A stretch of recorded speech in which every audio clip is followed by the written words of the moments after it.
Salut, c'est Cyril de Web de Fou, j'espère que tu vas bien aujourd'hui. On se retrouve pour un nouveau podcast pour voir ensemble si ton prestataire te vole tes bases de données. Tu vas voir, il y a une méthode très simple pour savoir s'il te les vole et je vais t'en parler et tu vas comprendre pourquoi c'est important que tu fasses attention à ça et ce que tu dois appliquer avant ça. Tu connais le truc, tu cliques sur le bouton s'abonner, tu vas dans la description, il y a un lien, ça s'appelle rejoins mes contacts privés, tu cliques dessus, tu mets ton email et tous les matins tu reçois un podcast avec de la valeur ajoutée, des informations qui vont changer ta vie et ton business, crois-moi. Ok ? Allez, on y va. De toute façon, à partir du moment où tu as un prestataire qui a accès à tes données, il faut faire très attention. C'est comme par exemple si tu donnes accès à ton compte en banque à quelqu'un, il peut faire des virements. Aujourd'hui, ça peut paraître bête, tu as des lois qui te protègent de ça. La vérité, c'est que entamer des actions en justice pour un mec qui fait un virement de 1000 euros, clairement ça coûte plus d'argent que ce que ça va te rapporter.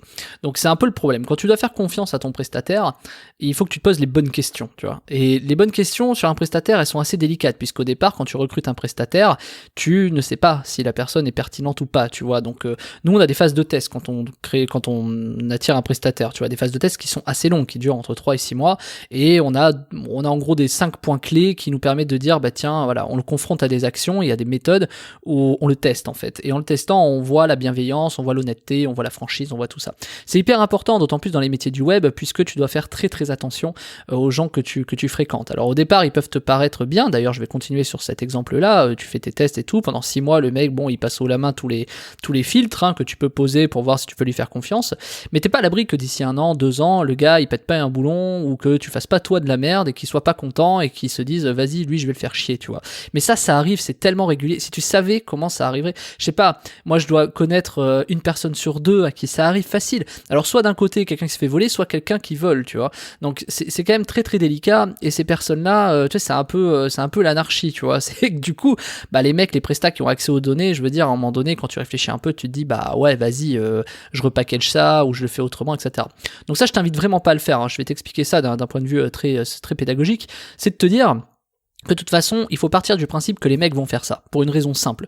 C'est parce que il y a un truc qui est dit dans Game of Thrones, tu vois, excuse-moi de parler de ça, c'est dans le dernier épisode de l'avant-dernière saison, c'est Lord Baelish, je crois, qui dit ça, si tu suis Game of Thrones, il n'y a pas de spoil, t'inquiète, c'est, il dit, il faut prévoir le pire, parce que comme ça, tu auras une situation de déjà-vu. Et c'est exactement ça, tu vois, c'est exactement ça, mais ça, c'est le truc, ça doit être le fondement d'un entrepreneur. Prévois le pire, comme ça, quand ça arrive, bah, t'es serein et tu sais quoi faire.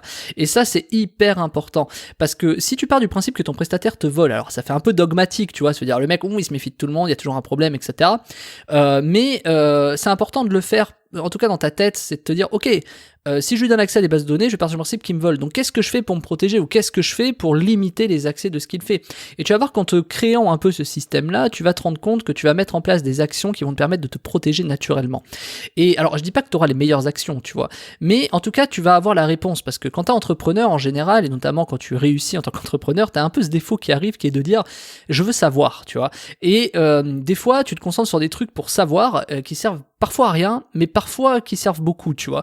Et c'est très difficile de démêler en tant qu'entrepreneur, par exemple, est-ce que c'est important de savoir qui te vole ta base de données, tu vois, ou est-ce qu'il vaut mieux dans ce cas-là la protéger, tu vois. Et ça, c'est des trucs qui sont délicats, parce que du coup, bon, bah, imagine tu te fais voler la base de données, tu t'en aperçois pour X raisons, t'as envie de savoir qui c'est, tu vois. Mais est-ce que c'est vraiment un sujet sur lequel tu dois faire attention? Et ça, là, on est tous différents. Moi, par exemple, j'y veille particulièrement. Pourquoi? Parce que moi, ce qui m'intéresse, c'est pas que le mec me vole, c'est de savoir pourquoi il l'a fait. Parce qu'à partir du moment où t'as les raisons psychologiques, t'es capable de te protéger de ces raisons psychologiques et de comprendre le schéma qui amène les gens à faire ça, tu vois. Et le schéma, honnêtement, je te le donne, il y a pas de truc mystère. Enfin, il y en a peut-être pour toi, mais pour moi, c'est réglé depuis bien longtemps.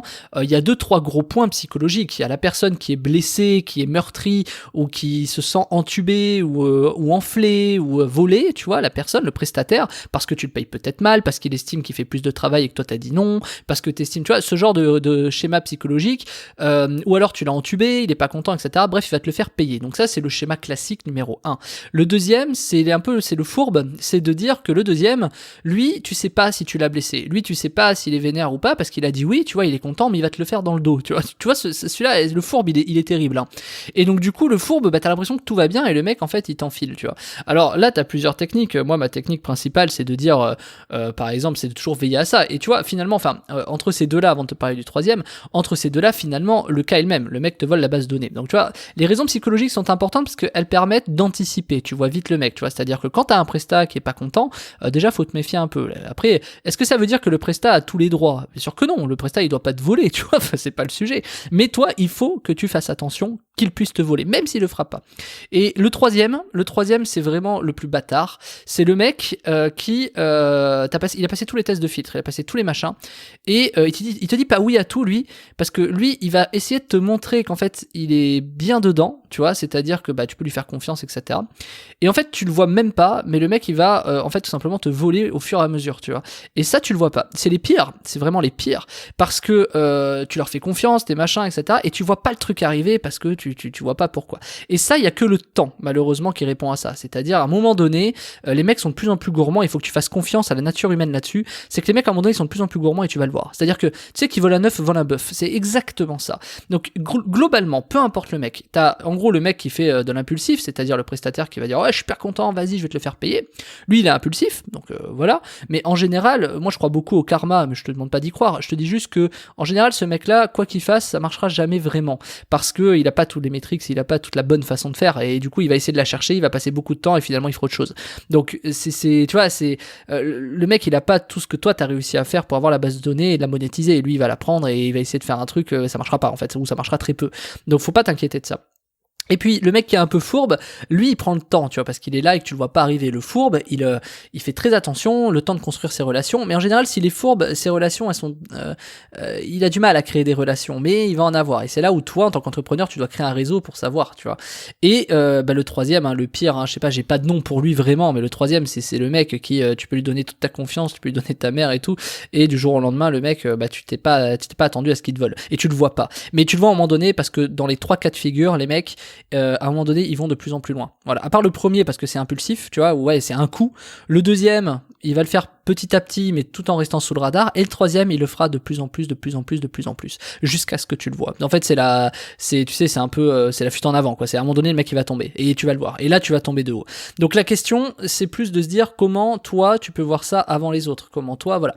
Moi, aujourd'hui, j'ai fait un truc, je te le dis, hein, donc j'ai fait une méthode, hein, c'est celle de la semaine, ça s'appelle Email Police, c'est dans la description, c'est comment protéger ta liste email du vol, et c'est 100% efficace. Moi, ce que j'ai fait, c'est qu'en fait, aujourd'hui, je sais qui sont les personnes qui me volent, et je les laisse quasiment me voler. Pourquoi ? Parce que à force des années d'apprentissage de mes clients et de moi-même, je suis arrivé à un autre constat, je suis arrivé que la raison, c'est pas d'empêcher le vol. La raison, c'est de savoir pourquoi les mecs te volent, savoir ce qu'ils en font, et comment toi tu peux en tirer parti. Pour moi, c'est ça la vraie solution. Parce qu'en fait, encore une fois, moi j'aime pas m'enfermer dans le ah là là il m'a volé, ah mes matchs, ça sert à rien, tu vois. Il vaut mieux aller dans un truc où tu dis ok, le mec il me vole, comment je peux en tirer parti, qu'est-ce que je peux trouver comme bénéfice, tu vois. Et alors pas pour tes clients, parce que pour tes clients, eux ils peuvent pas penser comme ça clairement, mais pour toi, toi-même, tu vois, tes bases de données ou tes machins, tu peux le faire. Et je te dis ça parce que c'est capital quand, par exemple, tu vois que... Ça peut paraître bête, mais c'est-à-dire qu'en fait, tu peux tracer la personne, voir ce qu'elle y fait. Et quand tu vois, par exemple, que telle personne vend à telle personne, par exemple, la base de données, et que finalement, cette personne, c'est ton concurrent, et que ton concurrent, tu manges tous les midis avec lui, c'est très intéressant comme système. Parce que, en fait, le vrai pouvoir de quand les gens revendent de la donnée, c'est le pouvoir de savoir... c'est le pouvoir d'avoir la donnée de ce qu'ils font de la donnée. Tu vois ce que je veux dire ? En fait, tu te places au-dessus. C'est-à-dire que, imagine, tu vois, ton concurrent, tu sais qu'il a racheté les bases de données à un mec qui t'a volé. Je trouve ça très très intéressant comme concept, pour une raison simple, parce que ça permet de trier tes amis, ça permet de savoir ce qu'il en fait, etc. Et t'es pas à l'abri que le mec, il en fasse mieux que toi. Alors c'est quand même très très rare, mais ça peut arriver. Et donc c'est très intéressant de voir comment le mec fonctionne, tu vois. Et donc t'as des fréquences de ça. Par exemple, je sais pas, s'il envoie 10 emails par jour ou un email par jour, tu vois, c'est très très intéressant. Je vais te donner un exemple concret dans l'infoprenariat. C'est comme si moi, un formateur, tu sais, il y a des formateurs qui ont des prestats techniques qui sont identiques. Tu sais, il y a des formateurs, ils ont le même prestat technique, ça arrive beaucoup ça. Et ben, ce prestat technique, le jour où il se barre avec les bases de données, et ben, tu vois, pourquoi pas, le jour où il se fâche, parce que de toute façon, il se fâchera, et ben, il faut, tu vois, je prévois le pire, de toute façon, il se fâchera, et ben, il va se barrer avec les bases de données, il va les revendre à d'autres formateurs comme moi, tu vois, imaginons. Et du coup, c'est très intéressant de tracer, d'être capable de tracer ce genre de truc, parce que tu vas être capable de voir si la personne en fait quelque chose, tu vois.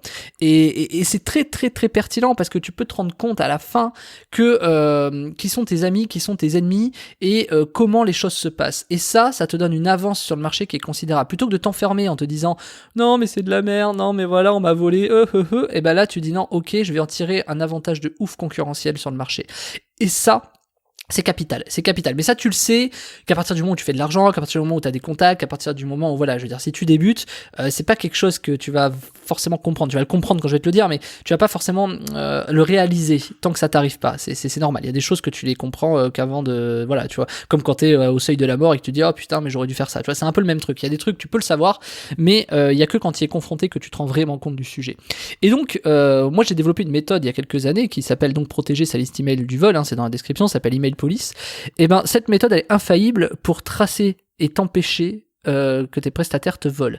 C'est-à-dire que tu vas dissuader tes prestataires de te voler ta base de données, mais en plus de ça, s'ils la volent, ils ne pourront pas la voler. C'est comme si tu veux, c'est comme s'il y avait un cadenas dessus. Et en plus de ça, si jamais ils la volent, dans tous les cas, tu vas pouvoir en récupérer de l'argent, tu vois. Et je t'explique que cette méthode, elle est infaillible, hein, elle est vraiment infaillible. C'est-à-dire que si vraiment tu as envie de protéger ta liste email du vol et de jamais te la faire voler, ou si tu t'es déjà fait voler une base de données, clairement, il faut que tu vois ça parce que c'est un truc de malade et tu y as jamais pensé. Nous, on l'a appliqué sur des très grands groupes, alors des très grands groupes, non, j'exagère un peu, on l'a appliqué sur des grands groupes. Pour moi, c'est des très grands groupes, mais peut-être que pour toi, ça en est pas. Je peux pas te citer les noms de clients, tu vois, mais c'est des mecs que tu connais forcément. On l'a appliqué sur des grands groupes, et c'est une idée qu'on a eue conjointement avec un client un jour où, tu vois, c'est pas une idée qu'on a eue proprement à nous, enfin, c'est une idée qui a germé et qu'on a travaillé avec le client, et qui a créé ce process de dingue. Et aujourd'hui, on l'a jamais donné ce process à part à notre client, vu qu'on a trouvé l'idée ensemble, mais on l'applique pour nos concurrents, etc. C'est-à-dire qu'ils font appel à nous pour créer cette méthode. Et moi, cette méthode aujourd'hui, je te la révèle dans la formation. Je te la donne, ça va être payante bien sûr, mais je te la montre en tout cas, et je te montre vraiment cette méthode, comment elle fonctionne. Et c'est assez lunaire, quand tu vas comprendre le truc, tu vas te dire, mais oui, bien sûr, c'est absolument ce qu'il faut que je fasse. Et je te parle pas de trucs que tu connais, tu peux pas connaître cette méthode, je te le dis, je peux même pas citer le truc, mais tu ne peux pas connaître cette méthode, vu qu'elle a été inventée dans nos têtes. Donc de toute façon, ce que tu vas apprendre, c'est royal, et ça va te donner une avance en plus sur tes concurrents. C'est exactement ce que je te disais juste avant, il y a 2 minutes, c'est que en plus tu vas pouvoir en dégager un bénéfice direct, tu vois. Donc je te laisse cliquer sur la formation dans la description qui s'appelle Email Police, protéger sa liste email du vol, tu cliques dessus, je te rejoins de l'autre côté, tu vas voir, c'est un truc de malade. Salut Martin.